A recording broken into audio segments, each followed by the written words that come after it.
Are you guys seeing me now? Oh, Yes, okay, great. perfect. Thanks. Finally. Crystal clear. Finally, welcome, Leighton. Yep. All right. So I'll just do a quick intro. Everyone, we have a couple of folks with us now. We'll be doing ethics, accuracy, and fact checking in sports journalism. Our friends Leighton, Levy, and Simon Preston have agreed to that joint presentation. So this is something new for us, which we're looking forward to. I'll do a quick intro. Just to introduce Leighton, Mr. Leighton Levy. He's been in Jamaican journalism for over 35 years now, spanning sports, crime, entertainment. He's educated at the University of Wales and contributed to esteemed positions such as the publications, such as the Jamaica Star and the Jamaica Gleaner. Currently, he is the content editor at sportsmax.tv.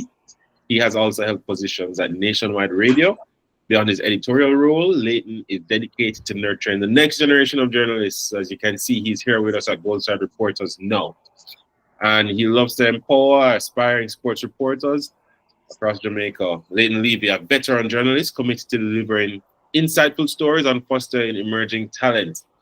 So, with him, of course, is Mr. Simon Preston, a seasoned sports journalist and analyst with over a decade of experience in the media industry.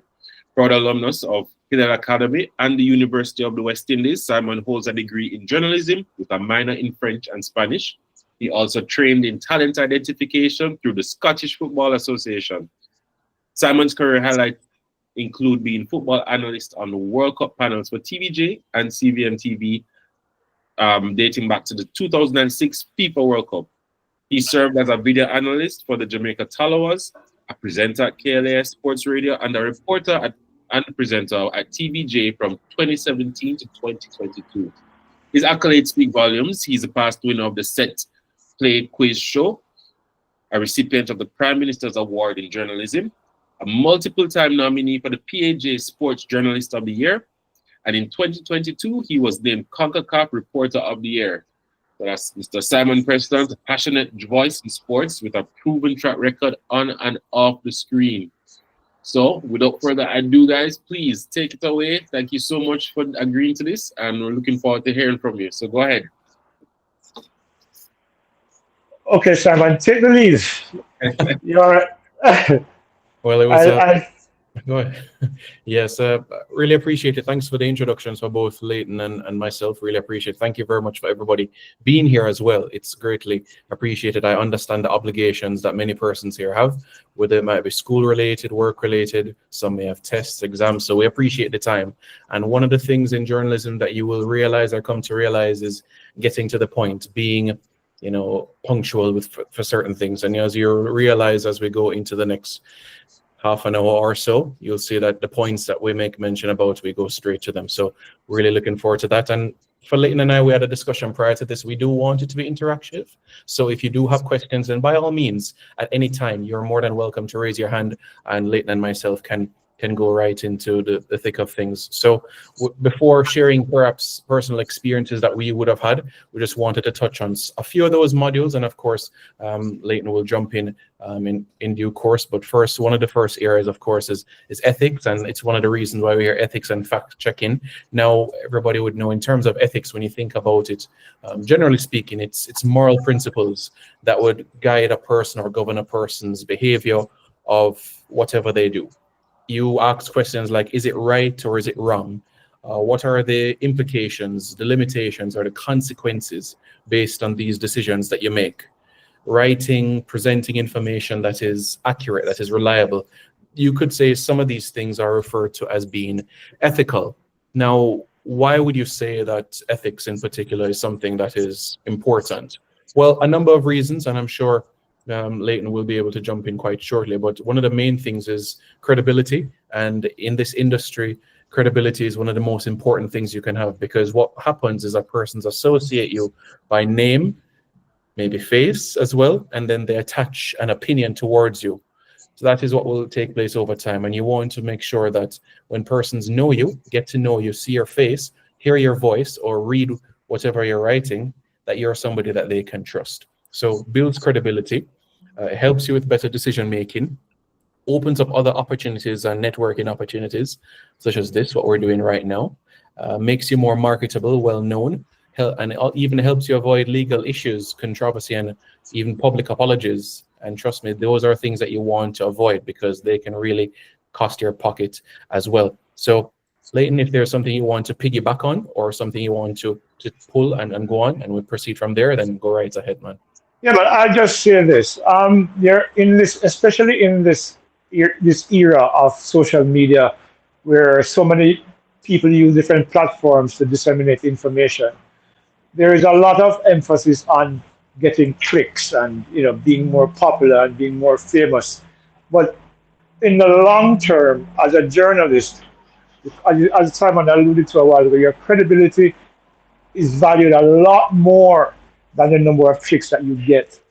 I'll give you an example. A few weeks ago, earlier, I think it was in February, one of our former sprinters in Jamaica, Christiania Williams, posted a video of herself training for the bobsled.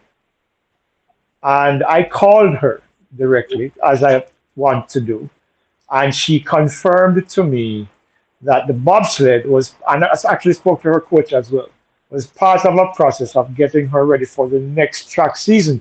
That is going to be not that it's going to be exclusively what she pursues, but it's part of what is going to be her future going forward. Similarly, I mean, within the same time frame, there was a young lady with a YouTube channel that very bravely announced that Christiania Williams had retired from track and field, and that she's now moving on to the bobsled. I sent a message on the messages under her video to say that she has not retired, and she removed it twice because I was trying to help her build credibility because the information she was telling was completely inaccurate. The thing about it is that she was more concerned about being first with the information and being completely wrong. I had a news editor by the name of Carl Wint. Many of you probably would know who he is. He died in 1990, I think it was. But Carl Wint was probably one of the most astute journalists in Jamaica. And one of the things that he's always said to me was, it is better to be right than to be first. And that's where credibility comes in. Because if you don't get it right the first time, then you're going to end up having to retract, and then that lends itself to whether or not you can be trusted to disseminate correct information. So that I will add that to what Simon just said, because your credibility as a journalist has no value. It is priceless. Nobody can take that away from you once you establish it. You might be not as popular as some of these people who are sending out information that's incorrect, that generates clicks. But in the long term, whether or not people will be able to trust you is key to the success of your career. Yep, well said. And as you would have heard, folks, in terms of what Leighton said, there are so many positives of building your credibility, which he has made mention about. Have you ever thought about if there's any limitations to credibility or what threats might come your way? Because these are some things ethically that you might have to look out for.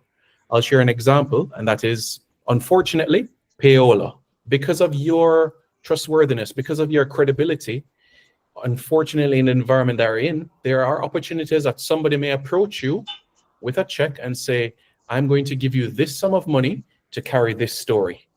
Is that ethical? Absolutely not. Absolutely not. At the end of the day, when you are a reporter, when you're in your sports department, you are not in control necessarily of what story might go out first. In the same breath, we know that it's relevance and importance that is first. But in a situation like that, you have to think seriously about it. That is not something that is ethical. So you would not accept that check. You would not accept that handout at all. It's not that a story might not be worth pursuing. It's not that of that at all. It just might not be of relevant importance in that particular moment in time. And these are things that will happen in the industry. Once you maintain credibility and once you press forward, in the industry. So in terms of wrapping up the first module, I just wanted to add that point. I know Andrew has his hand raised, so you can go ahead, Andrew. Yeah, it's interesting you brought up payola. I wanted to find out from you, I mean, what is so wrong about payola in terms of, like, maybe they do have a good story. Is it that the fact that you're accepting the money, or the fact that you are doing something which is not newsworthy, or what's something that you should be doing? Let me take that, Simon. Yeah, go ahead. What you're doing when you accept payola is that you're putting a price on the value of the work that you do. That means you can be bought, which means that the minute you believe that you can take something from someone for value, what they value so let's say they offer you have a store and they want you to print a store for $50,000. That becomes your value. And once that becomes your value, there is nothing else you can do, because word will spread that if $50,000 can get you a story in a paper or on a television show, that becomes your value for life, because you have established yourself as someone who can be bought. And as a reporter, that's never a good thing. Let me share a story with you. When I just started covering court back in 1991, that dates me, but I really don't care because that's not an issue for me. I was in court 2 one day in Sutton Street. Sutton Street used to be a resident magistrate's court. And this is not a sports but it applies similarly. There was a lady who, her son was in court for involved with a car, with having this stolen a theft of a motor car. This lady is a lady from Uptown. I was taking my notes and I realized that she was looking at me during the court proceeding. After court was suspended for lunch, she approached me in the corridor and she took out her checkbook and said, "What is it going to cost for me to not get my son's name in the paper?" At the time, I was earning $500 a week. Okay, I could barely pay my rent. I could barely find food to eat each day as a reporter, because I was a cub and I was still learning the ropes, and Dina was paying pretty much minimum wage at the time. I told her at the time, "Thank you, but no, because I cannot be bought, because whatever you pay me now becomes an issue for other people in her circle to say that Leighton Levy can be bought for X amount of money. And then anything you say or do, people will automatically think, hey, somebody paid him to do that." And that lends itself to your credibility. And then when your credibility is done, there is no way you're going to get it back, because people are going to always feel that any information you disseminate, is due to the fact that someone paid you to say these things, or someone paid you not to say these things. And then what's next for you? You won't be hired by another newspaper, because word gets around and they do their background work. Anything you publish will not be trusted. Therefore, you won't get other opportunities to maybe even get another opportunity at another media house that even will be willing to pay you more. But if you have no credibility, they're not going to trust that, because your credibility impacts their credibility as well. So therefore, then you become unmarketable and you become almost a very silent pariah, because everybody will be on the ground saying, no, you can't pay this guy, you can't hire this guy, because this guy can get paid to say anything you want them to say or anything you want them to write.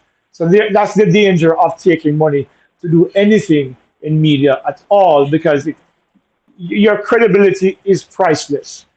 And again, another story, when you talk about priceless, I was earning less than $50,000 a year at the Gleaner back a couple of years later. That's what I tell you about.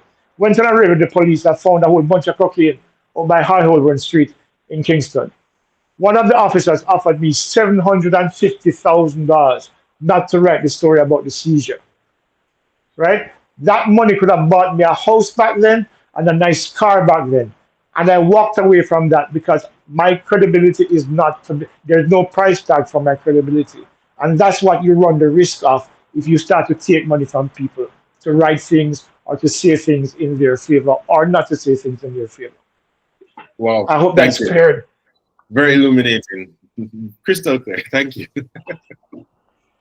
Yeah, to have to echo the sentiments of Leighton there in terms of the examples given as well, because you set a precedence, and there is an expectation that moving forward, that same person that you accept funds from will continue in that same vein and only write positive stories about such persons in that vein. But yeah, you cover what you're supposed to do. and word will go around. Jamaica especially, people talk. It's a small place, and and so people are fully aware of people. So before we go on to the next module, if any students or Wally, if you have any further comment or question, then by all means, before we press on in terms of accuracy and all of those aspects of things. But very, very great that everybody could be here, people jumping on. Dylan has a question. Okay, you can go ahead, whether it's to Leighton or myself or both. Well, it's not necessarily a question, but it is adding on to what Mr. Levy said. It's interesting you say that, because the press, the media, they carry most of the information. Even though there's social media around, the media carry the information, and we're supposed to trust them. So it's good you let us know, because for some of us, we are the future of media and journalism. So we have to keep the audience, keep them trusting us, so that we're carrying out proper information and getting the views we want. Well said. Yeah, look, what we do, I just want to add this before we move on. What we do, and one of my editors at the time said it to me, I had some of the greatest editors, I think, in media in Jamaica. Ken Allen, a former editor at the Glean, editor-in-chief at the Glean, said to me one time, one of the things that we need to understand about what we do is that we record history on a daily basis.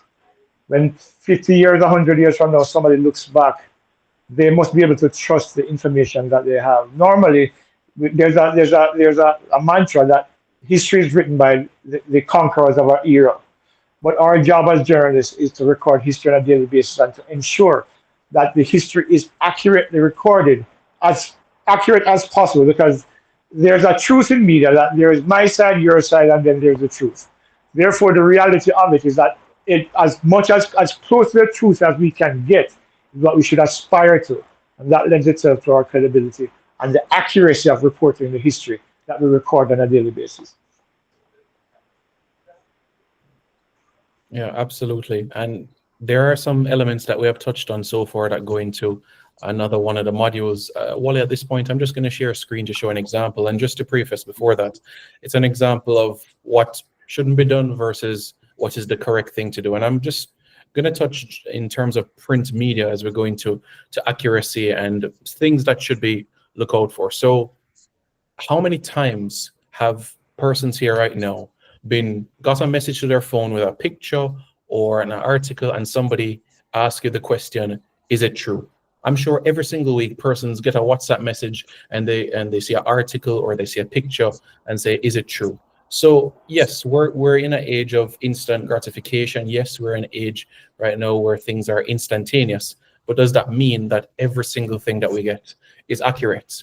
No, absolutely not. So this is just a sporting example I'm going to show you. I'm going to show what shouldn't be done and what is the correct thing that has been done. So firstly, what I'm going to do is show an article. It's a sporting example of a Jamaican footballer. An article was done on a Jamaican footballer, and the reality is that it is not true.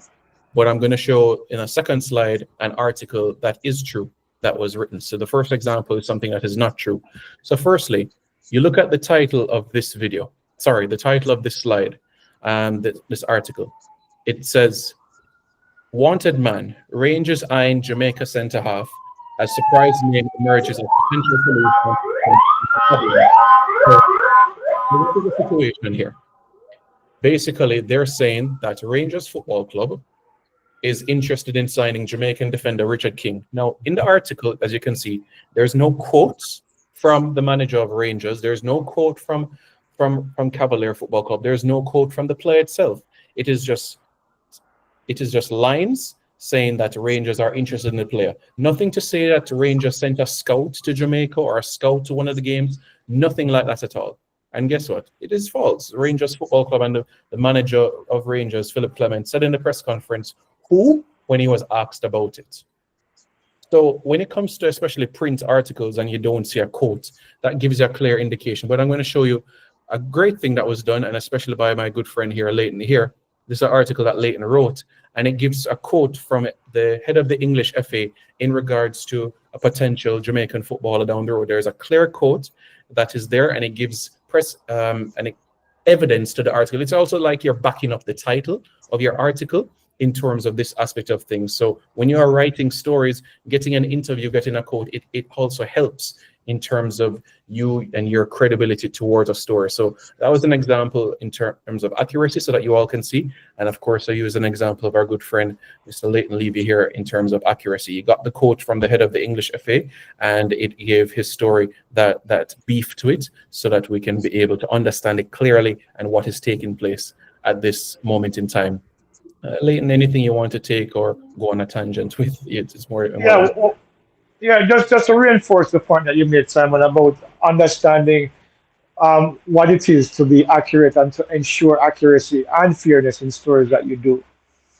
Whenever you get information, there's information flowing everywhere, especially in this age of social. You have TikTok, you have Instagram, you have all of these different platforms, and people share information, one again, mainly to be popular because they want to get as many clicks for whatever the reason that they're choosing to do this.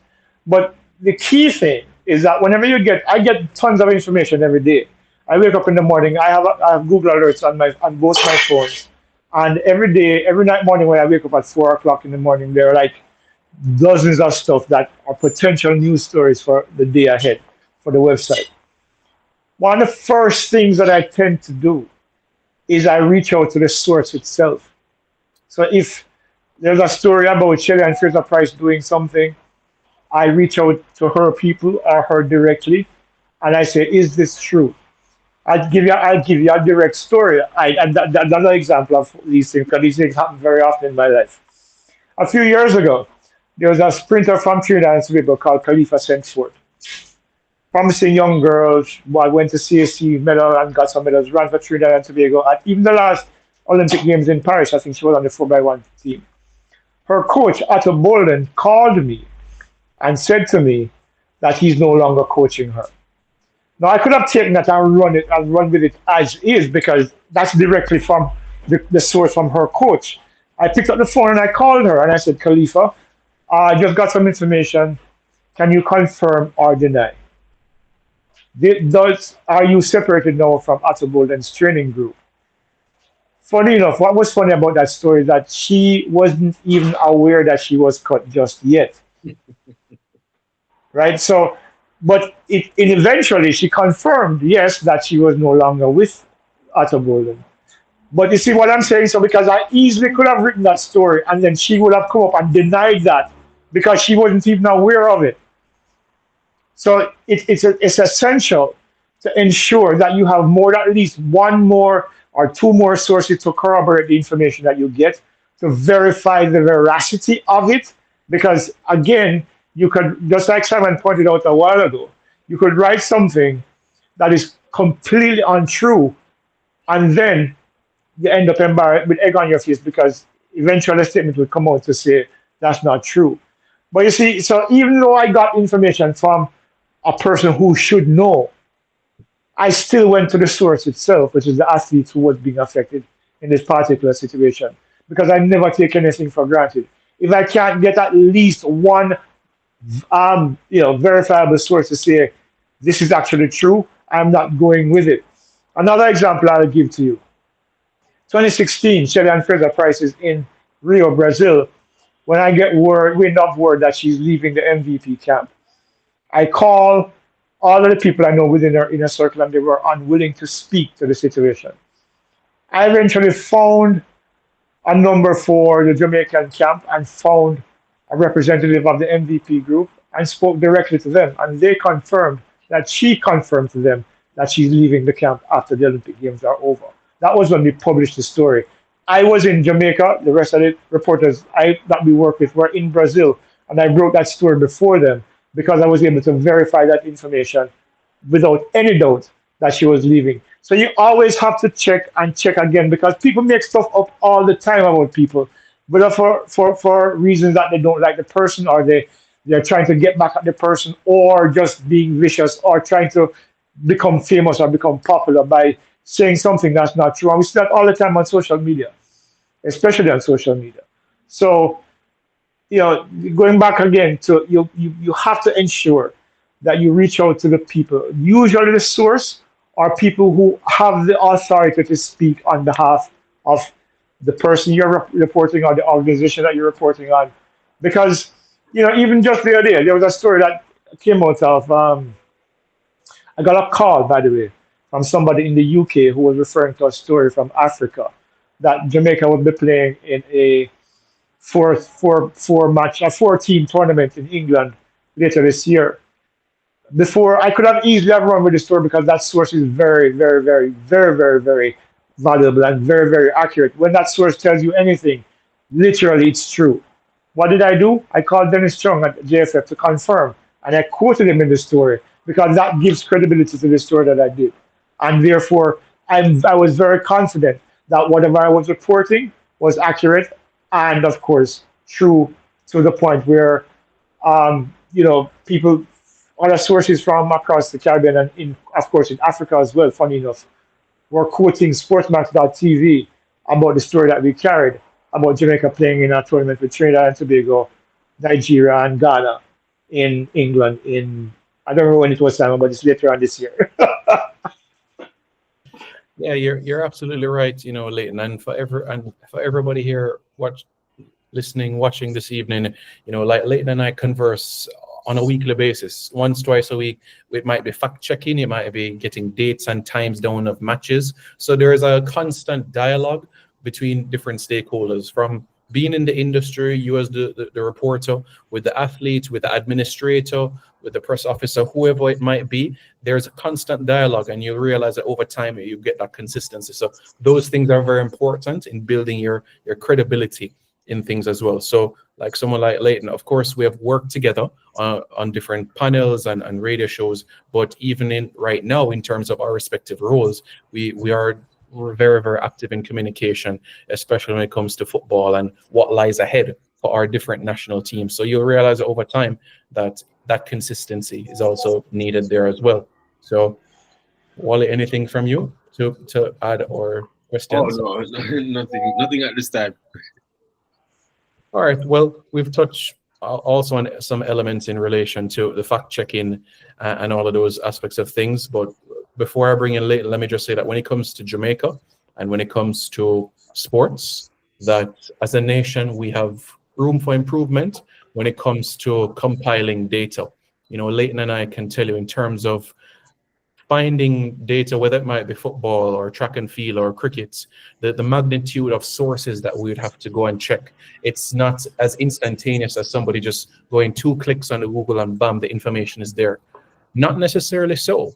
Sometimes it might mean a phone call, sometimes it might mean opening up a book, and all of these things are so important as well. Like just quite recently, Leighton co-authored this very, very good book, The Impossible Dream, and it gave some very, very helpful statistics so that you can feel like you were there, like the attendance of matches, for an example. So it really shows and gives context to certain things that you may not find online, but by the research and, of course, great work by Mr. Levy and, of course, Renee Simoes in the book, it just helps in that sort of aspect of things. So multiple sources help. And, of course, those sources also that are credible as well play a significant role where that is concerned. Official statements, press releases also play an important role. Databases in terms of getting the accurate information so you have it to pen your story, write it, broadcast your story. Go ahead, Leighton. You can add to that. I do have one question. So, like, what is the standard? What's the standard in the international sporting community? Like, say, for example, people you want stats on a player. Is there anywhere online, or how do you get those things? And then, what is the Jamaican equivalent or the national equivalent? Where do you go to get your stats or your research on, like an athlete or a team or anything like that in football? To say. One of the things that I don't think we do a very good job of, and I think Simon would agree with me on this, is that we don't document things very well in Jamaica. We have a problem in collating information. For example, as Simon tells you, we're always in contact because primarily when I reach out to Simon, I'm trying to confirm some kind of data that I'm trying to put into a story, but I'm not sure about, because in truth, historically, Jamaica, and it's a cultural thing, where from going back to slavery, one of the things that we do in terms of passing on information from our history is that we do it verbally. And we pass on that information over generations. That information changes, and eventually it will become something entirely new. So the issue with Jamaica, is specifically Jamaica, is that we don't document a lot of information. For example, it's easier to find information about a Jamaican track and field athlete on the World Athletics website than it is to find them on the J3's website, for example. There are some records on the J3's website that up to a few months ago had not been updated. For example, some of the world indoor records for Jamaican athletes. When you're writing a story and trying to put things in context, you're trying to find out what the national record, indoor record is for a particular event. And you go online and you're seeing something from the J3A's website, and it's not necessarily correct because it's not been updated. So you go to World Athletics and then you find the correct information because, going back into the 1950s and 60s and even earlier, there were the times that were recorded for Jamaican athletes were done by overseas entities, and as a result, we've had to largely rely on those sources as opposed to local sources. We can do a lot better job. I think the JFF is trying to do its best now in getting that. Of course, I know Simon needs a lot of help in that regard as well because there's a lot of data from.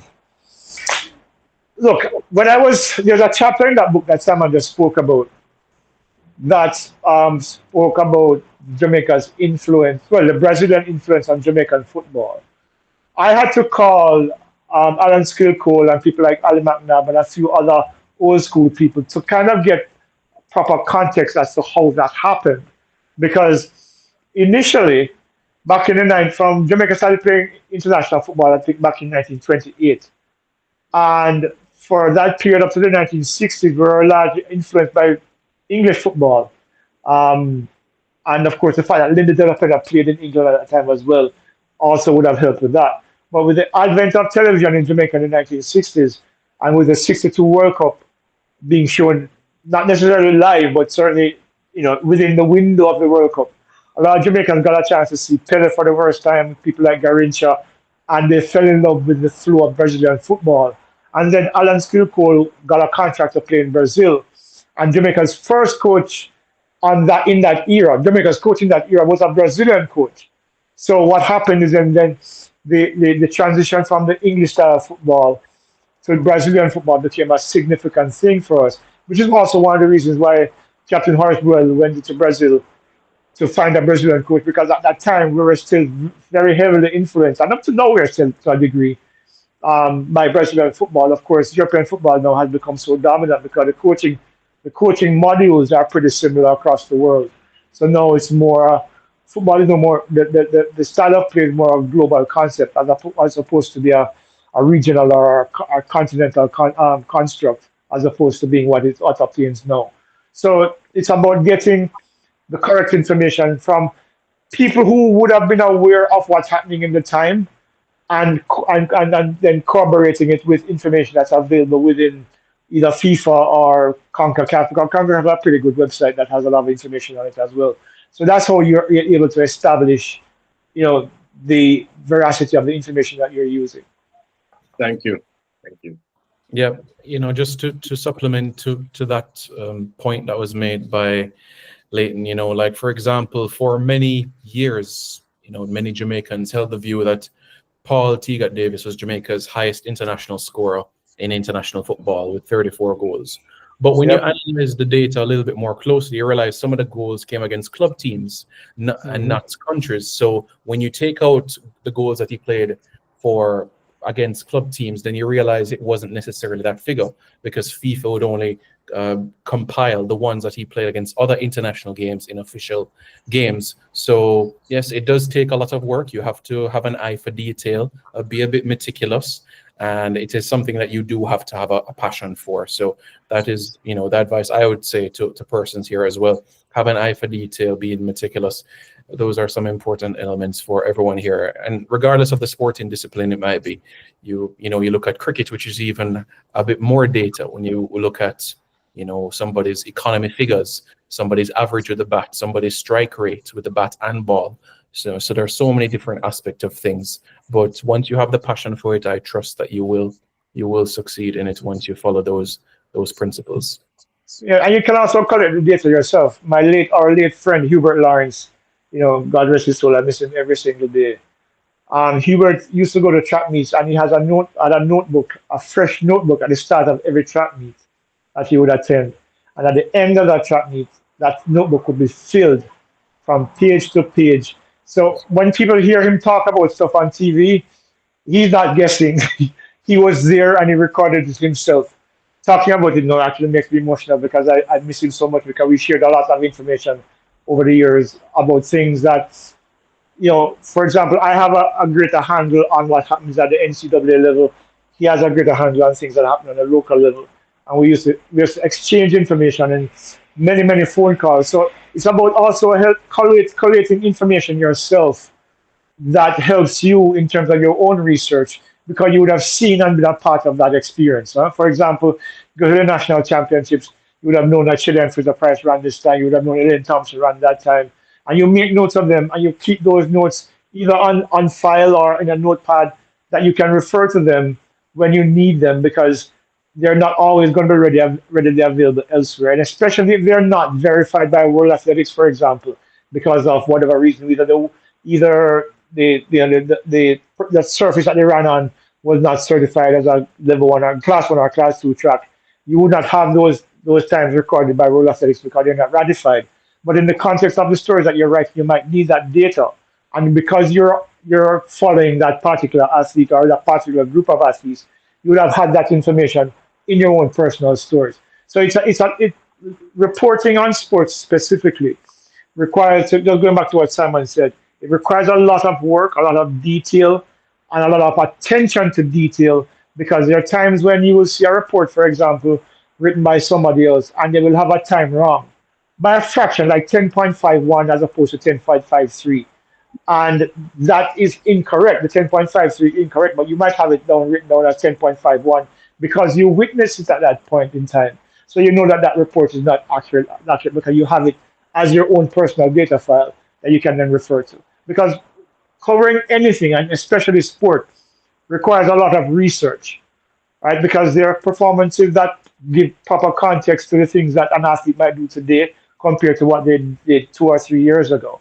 So you make those notes and you ensure that you have an idea of what it is that you're looking for and how it aids and corroborates the information that you're trying to disseminate. So it's multiple sources. It takes a lot of work. It takes a lot of research, and it takes a lot of attention to detail, as Simon just said. Thank you. Yeah, this is the moment for you all, folks, for questions or comments from whether to Leighton or myself or both of us. We look forward to it. We appreciate the time that you've taken to be here and to listen to us. And we certainly hope that you found some gems that you can apply in your craft as well. Yes, the floor is open. Reporters, Goalside reporters, please ask away questions when you have some questions. You can put your hand up and we can acknowledge you in the chat. But I want to say we covered quite a bit, and it was very, very, very seamless, guys. I want to say I really enjoyed this presentation in particular, and the life examples, Leighton, were very helpful in illuminating. Because honestly, I mean, like, I know Paola is wrong, but I just couldn't figure out exactly, what situation it would end up in if you did that. So that was very good for me. Brian, I see you have a question. Your hand is up. Go ahead. Brian is one of our star Goalside reporters.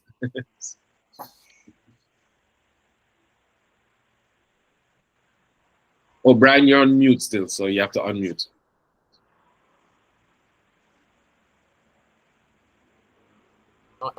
Really, actually, this is a question. I had an experience where I was trying to cover some things at Champs. I was trying to give some attention to some athletes. And to do that, I would go back and look at their previous Champs performances. But I did have a problem where some years were a lot harder to access. Some statistics were a lot harder to access from, let's say, 2021, 2022. I dilemma of, is it still worth putting out if I can't have the full context? If I can't have these athletes, if I can't have all their performances in this post, is it still worth putting out even though the rest of the information is correct and is valid? It all depends on what you're trying to, the message that you're trying to send. If you can, if the performance is something that within that moment of performance is what you're reporting on, fine. If you're putting it into context with past performances, then if you're not sure, it's best to leave it out. There's a phrase in journalism: when in doubt, leave it out, and to apply that. And it might take away from your story in terms of what you're trying to communicate, but in terms of the veracity of the story, it is better to be safe than sorry, because you might end up trying to report something that you might remember or think you have a time in your head or a performance level in your head, which might be close to the truth or to the actual time or the performance that you were trying to reference, but then you might get it wrong, and then somebody looks at it and says, "This you don't know what I'm talking about." So that's it. So you're actually hurting yourself by trying to report something that you're not sure about. So if you're not sure, don't report that part of it. Report what you know and leave it at that. Because then in future, what you can do after that report becomes public, or wherever the platform is, you can then do the necessary research and then make the necessary notes so that the next time you'll have that information available. Because the research, if you search hard enough, the information is out there. There's a book by Hubert Lawrence that's called Champs: The First 100 Years, I think. That book has a lot of valuable information in it. You should probably try to get a copy. I don't know if it's still in print. You can probably try. I think Ian Rand Publishers might be a good place to start. And buy that copy of that book, and then what you'll find is that when you need to refer back to past performances, maybe something beyond 5 years, you can then turn to the book. I wish I could show you my desk.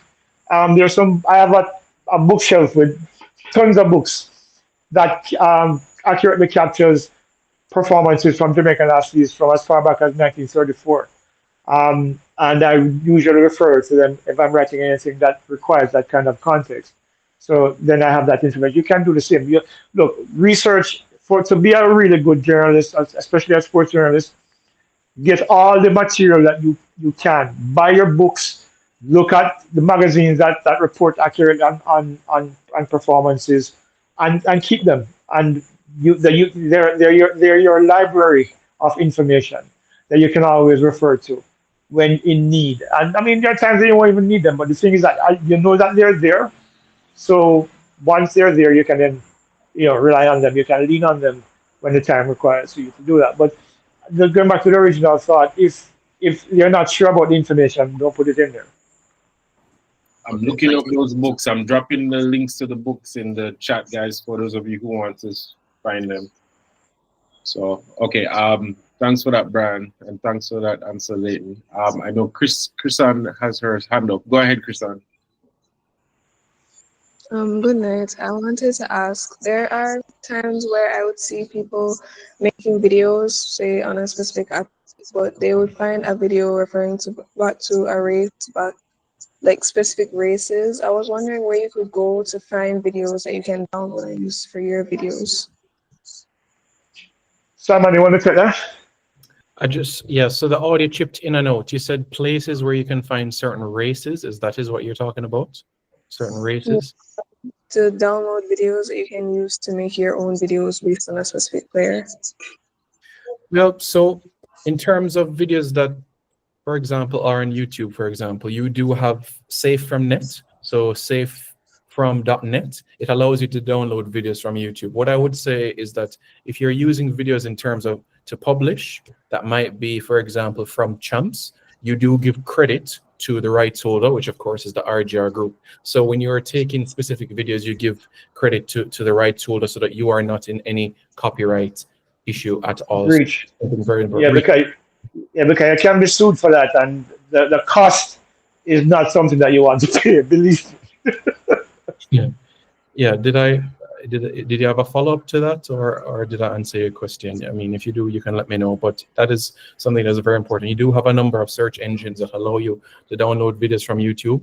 For example, like, Safe from Net, download YouTube videos .com. So you do have a couple of sites that allow you to do it. But like I said, whenever you do plan to publish, whether it's your personal platform or somewhere else, then you give the necessary credit. That is very important.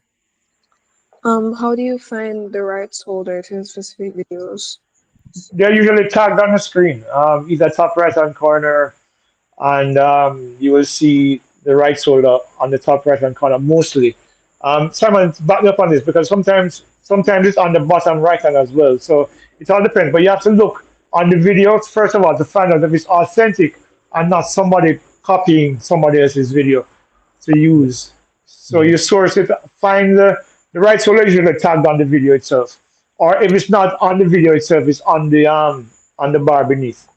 Yeah, that's right. Yeah, whether it is top left or bottom right, the company logo will be there, so that gives clarity where that is concerned. And if it's not there, then it would certainly be in the description of the video itself. So most likely you would see, for example, the One Spot Media logo, or you might see the TVJ logo. Those are some of the things. If it is a Champs specific video, since they are the rights holders for Champs.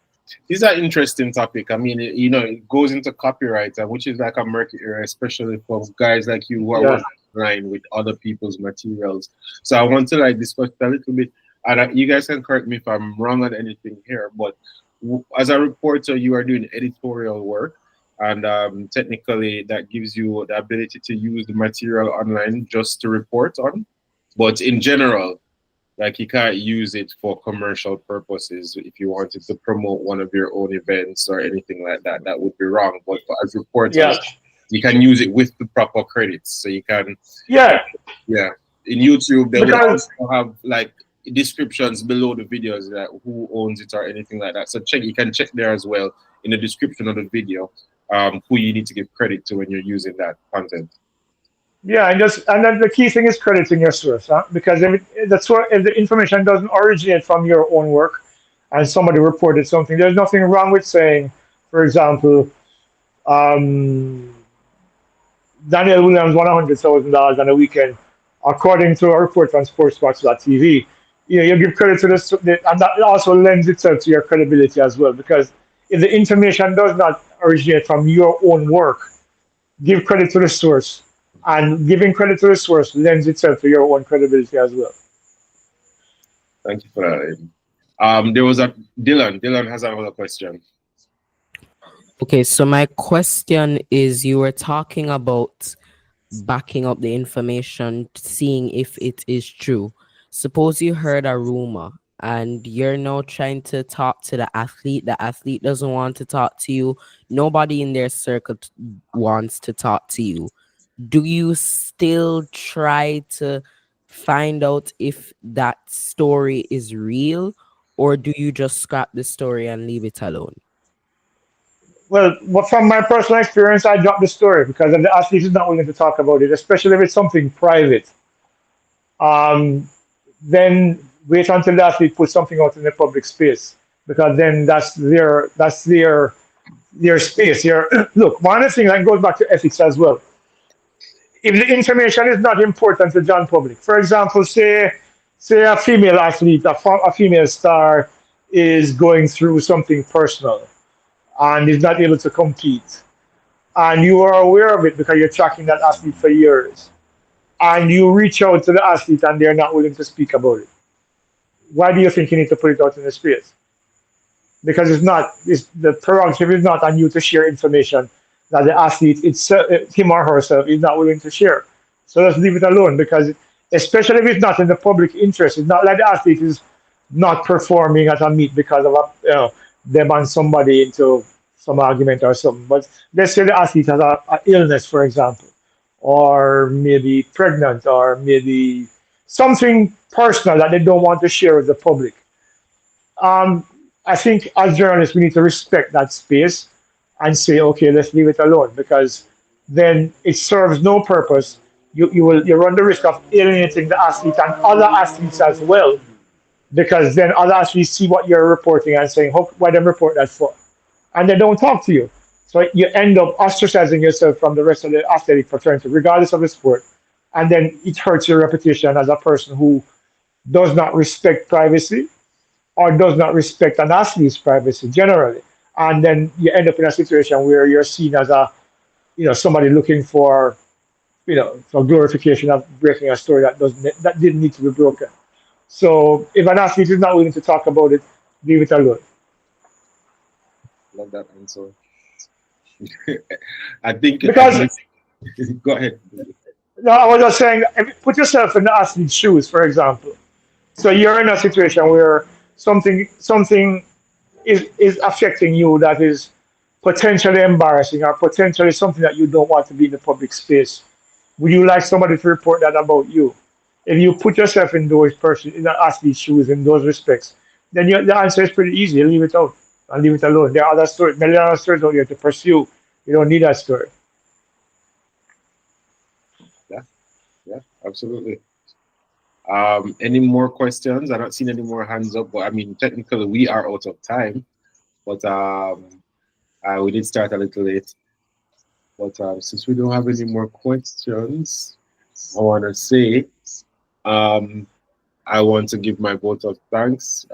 Thank you, Simon, and thank you, Leighton. This is one of the more important sessions I think we've had in terms of maintaining credibility and building your reputation as a journalist. I hope everyone here, and I know everyone here, has learned something very important from this. I must say a couple of persons did respond in the WhatsApp group saying that they are under pressure from exams, so they wish they could be here, and they're happy that this is being recorded so that they can watch it later and learn from you guys. It will be on YouTube as well, so we'll message the group and let you know when it's on YouTube. And there's one last thing I wanted to address before we go on. I know some of you would have seen that we had a small contingent. We covered champs. A couple of you guys were fortunate enough to be able to go to champs. Courtesy of ISSA. This was unfortunately not everyone.